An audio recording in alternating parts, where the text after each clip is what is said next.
Did Satan try to kill baby Jesus? Yes. Yes, absolutely. We see that very clearly, that he inspired Herod to send out the soldiers. A bunch of babies did get killed, but Jesus had escaped. But consider the implications in light of the penal substitution theology that is ubiquitously accepted across Christianity and the false law construct upon which it's based. So it's taught in that view that sin is breaking God's law, which not only requires a legal payment, but God is personally offended and it incites wrath, and that wrath must be assuaged or propitiated. And thus, the only way to resolve the wrath and pay the penalty is the shedding of the blood of God's innocent Son. And this is the payment necessary to pay both the legal penalty and assuage the wrath of God. Was baby Jesus sinless? Was he God's Son? Were evil men attempting to kill him as an infant? Then why stop it? I mean, if what is needed to save humanity is for a payment of the innocent blood of the Son of God to resolve our legal debt and to assuage the wrath of his Father, we could have had that done right then. Why stop it?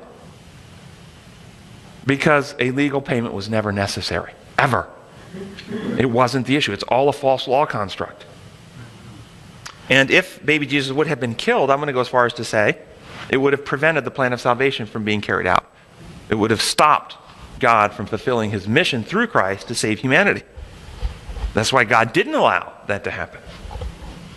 So with that in mind then, think through what was needed then. What if it wasn't some legal payment, some substitutionary death in some legal construct of a heavenly courtroom, what was needed for the salvation of the human race? Revelation of the true character of God. Revelation of the true character of God, part of what was needed. Ask it this way. What was the problem that sin caused in Eden when Adam and Eve sinned? What was the problem caused by their sin that the plan of salvation was designed to fix? Humanity was damaged.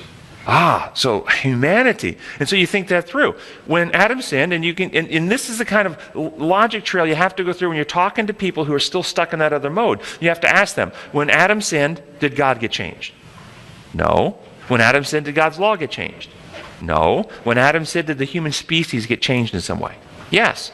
Then however you construct the plan of salvation, the impact, the action point, the transformation process, it is not on God and it is not on God's law. It has to be in the human species some way in order to fix what got broke there. Does that make sense to everyone?